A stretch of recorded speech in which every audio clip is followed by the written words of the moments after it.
With that, we bring in Kayleigh McEnany, former White House press secretary and co-host of Outnumbered. Kayleigh, we got a lot out of that news conference just now in terms of his potential motive, what he was writing about, what he was doing. He was looking at these videos of what happened to Charlie Kirk. Pretty hard to see this any other way than that this is another young man who is inspired to kill people and had a very active online life as well. What stood out to you from what we just heard? So all of it, the writings, which very clearly point to the fact that he was anti-ICE. He also talked about wanting to minimize collateral damage, the threat to detainees.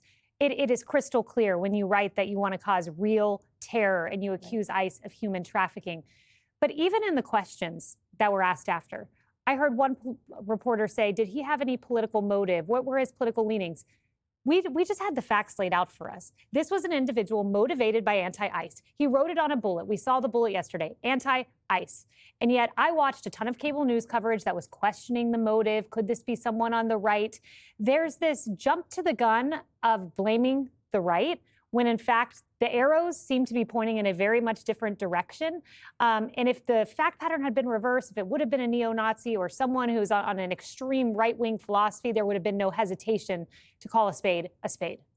Indeed. Let's look at this Quinnipiac poll. This is amazing. This is the first time, to our knowledge, that this question has been asked in one of these polls. Nearly 80% say that the United States is in a political crisis. That is an enormous number of people, and that really reflects the unease that you see across the country right now, and it certainly lives in the homes of these ICE agents, that's for sure.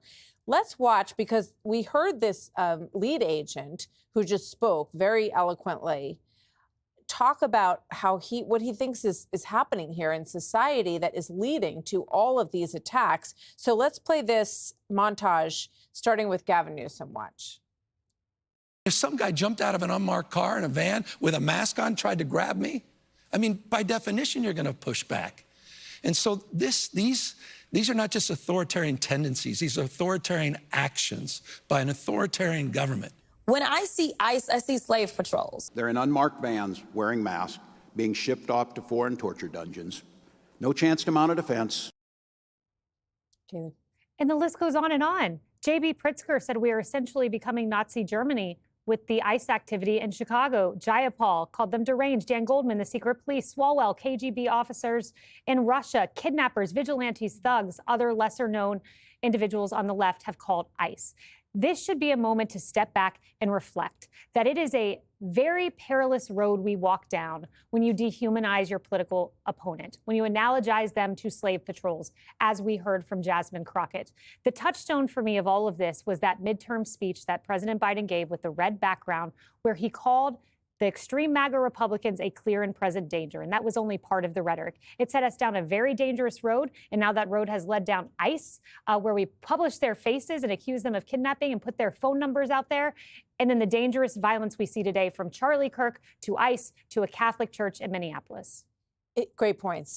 And none of this would be happening if we hadn't seen 12 million, more than that by some estimates, people just crossing the border day after day. I think that this created a lot of deep anxiety in people. And I think people watched our coverage, these drones over this area, and said, what's going on? And we also learned about the number of, potential terrorists who were crossing the border at that time. So now you fast forward and you see the effort to actually enforce the laws. I heard Kristi Noem say this last night. She's like, if Congress doesn't like enforcing the law, then change the law. That's the way this country works. But we're not seeing that effort. What we're seeing is criticism of these individuals. And I just want to point out, this is the same facility that we were at back in the summer. And I was told that one of the individuals that we spoke to there is one of the individuals who went running into this gunfire, active gunfire, to save and help the detainees who were hit in that van. And let me tell you something.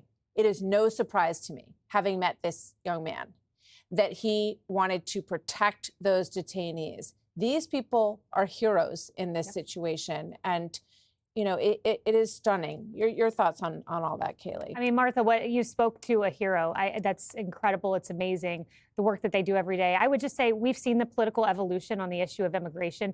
You've covered it. I never thought we'd go from 2016, where there was small support for mass deportation. It was not anywhere near a plurality even. Now it's majority support. Now you have majority support for a border wall. The country has changed, and the Democratic Party hasn't changed with it. They've doubled down, and now ICE are slave patrols. Kayleigh, thank you so much. Great to have you with us, Kayleigh McEnany. Hey, Sean Hannity here. Hey, click here to subscribe to Fox News YouTube page and catch our hottest interviews and most compelling analysis. You will not get it anywhere else.